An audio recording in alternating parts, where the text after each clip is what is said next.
¿Qué tal? Estamos acá iniciando una conversación con los grandes Franz Ferdinand. Hey. Before we start, choose a hand. Oh, choose a hand. One of my hands. Oh, it's it's a ticket from Viña del Mar. That's amazing, isn't it? So I recognize it straight away because there was a girl outside the hotel last night who had one as well. That's very cool.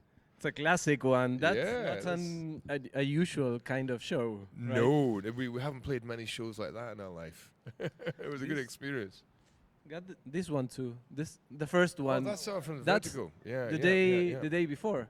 Yeah. First time you played That's right. here yeah, in Chile. 2000 February Your 2006. two first Yeah. shows. Crazy. Huh? How do you remember then? First with you two, like kind of a monster of Vertigo tour. Yeah. It was. It was cool. That was our first trip to Chile, and it was a nice introduction. Those guys were cool. They were very hospitable, made us feel very welcome on that tour. Yeah, and I guess that was our first introduction to Chilean audiences as well, which was fantastic and has been so ever since, really. And what do you remember about Viña? Well, we didn't know what it was. We thought it was just a festival, like we're going to play today. And when we came off stage, they said, "Oh yeah, there were 180 million people watching that." We're like, "Oh, really?" Yeah, but I think that worked for our benefit because we were very relaxed and we just played a gig like we would any gig. We weren't thinking this was a television show. It was such a bizarre atmosphere, like nothing I'd ever. We really enjoyed it. Really, I mean, I think if you see footage of it, you'll see that how much we were enjoying it. We had a really good time. Yeah. Do you remember they hadn't told us about the pyrotechnics, and there was these on stage, these flames, but we didn't know. I think Nick nearly got hit by one. He did. It went right up between his legs. Apparently, he didn't have to wax for months afterwards. It's common here in South America, Chile, Argentina, listening artists saying, "Oh, you're the best crowd ever." Is it real? Yeah, it is. Do you get big-headed about that after a while? Yes. Kind of like, we're the best. Because it's true. Like I love coming to Latin America. I love coming to Chile, and it's amazing. For us, it's a great experience. Do you know why? It's because you feel that the audience is taking part as much as the band is. Because I think a gig is a performance two ways.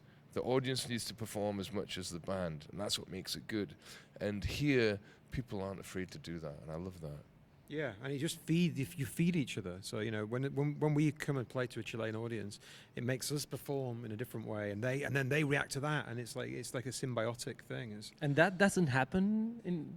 It does. It does happen in other parts of the world, but it's not as consistent as it is here. And I think sometimes in other parts of the world it's to do with certain venues. Like there's a venue in Glasgow called the Barrowlands, and I think when a crowd goes to the Barrowlands, they rise to the occasion because it's such a historic venue and it means so much. Whereas it doesn't happen everywhere in Scotland. In Chile, it seems to just be the norm, that's unusual. No, I like that. And in Scotland, you get good audiences. Like in Glasgow, you get very similar audiences to what you find in Chile. What's your favorite venue for playing in the world? Favorite venue for playing in the world? The place you love the most? The place that Bob mentioned there, the Barrowlands, Glasgow is our hometown. So obviously we have a warmth that we feel for our home that is not like anywhere else in the world. So yeah, I'd say probably the Barrowlands. And funnily enough, when we made the video for the song Audacious, we shot it in the Barrowlands too, and it's kind of a glimpse into what it's like to have a backstage experience after one of our gigs. Let's go to the new album, The Human Fear. What a title! Hey, I'm glad you like it. Yeah. So it's a new album. It'll be out in January. I think it's very, very Franz Ferdinand, but also doing something new. You've been playing this year all over the world. This year, where you wrote the songs for the record? I guess the songs were written. I never sit down to write a set of songs. Like I'm continuously writing, between albums, during recording albums. Are you writing right now? Yeah, I've got ideas in my head and things, So, and there are ideas now that might be on the next record.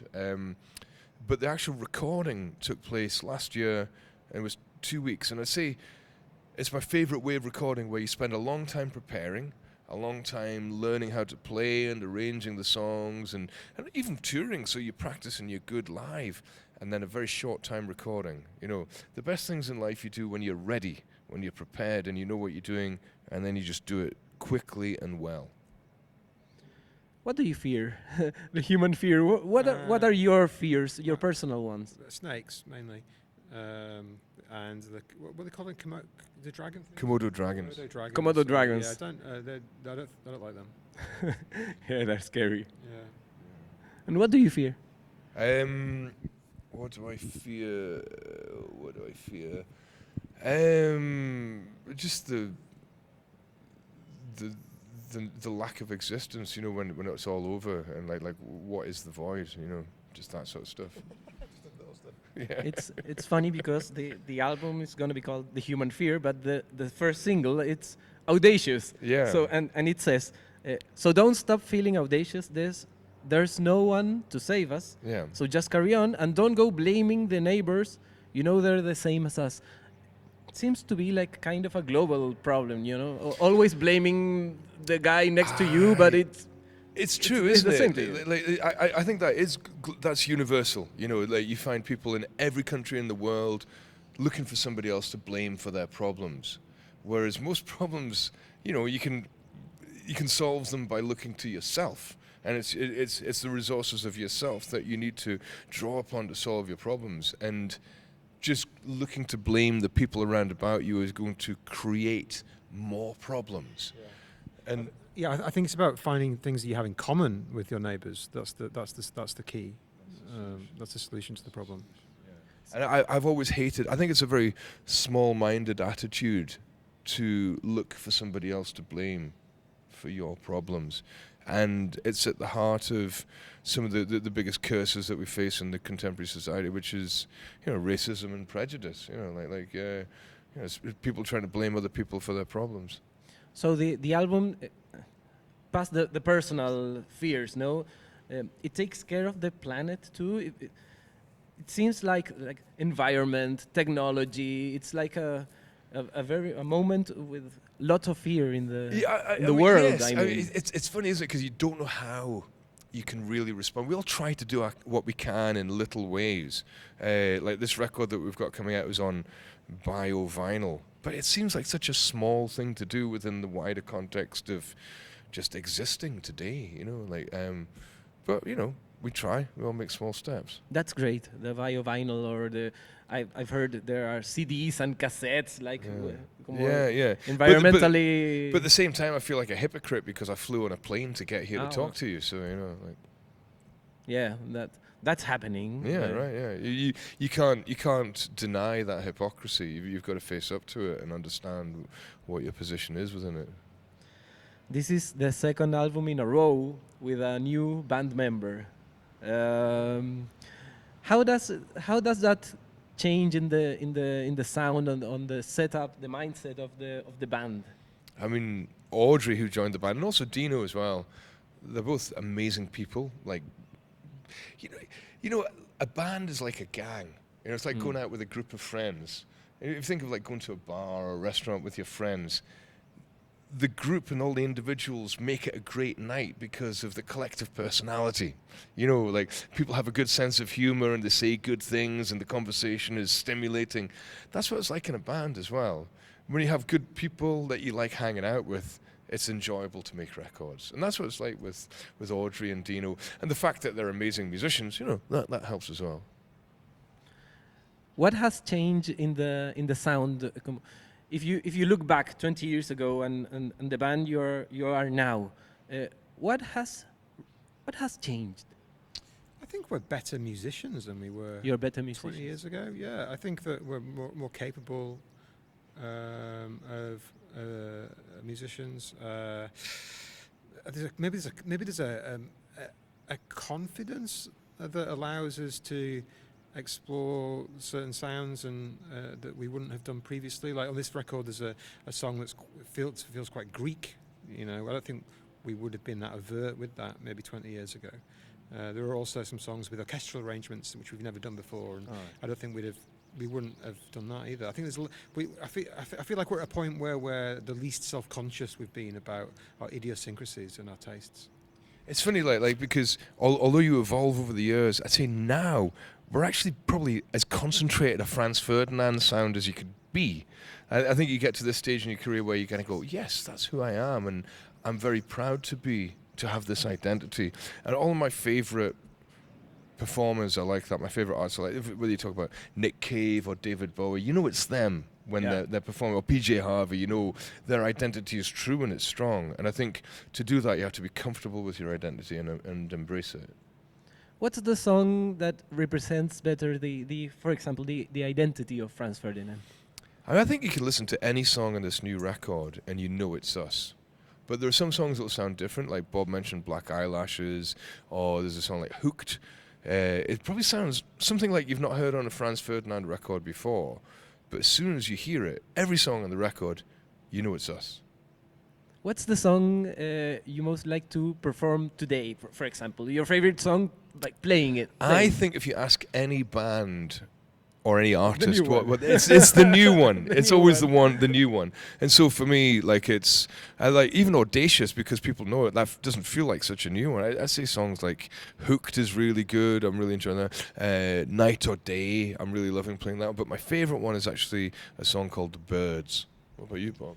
Yeah, I mean, I do like the Birds. I'm Audacious, maybe at the moment. I'm just very much enjoying playing that, and because I think it's because the song that the most people have heard in the audiences we're playing to at the moment. I feel I like the reaction, and I like the fact that they know it. The fans, we get bored of the songs we love. It's known that the artists maybe they got tired of your own songs. But is there a song in your playlist that you never got tired of it? You know, playing it? I think it's all about context. I don't get bored of playing the old songs because they're in the context of the new songs. I think the new songs give the old songs life. All right. I think if you didn't have the new songs, you might resent the old songs because you'd feel you were trapped in the past. But now I feel they're just part of the living band and where we are now.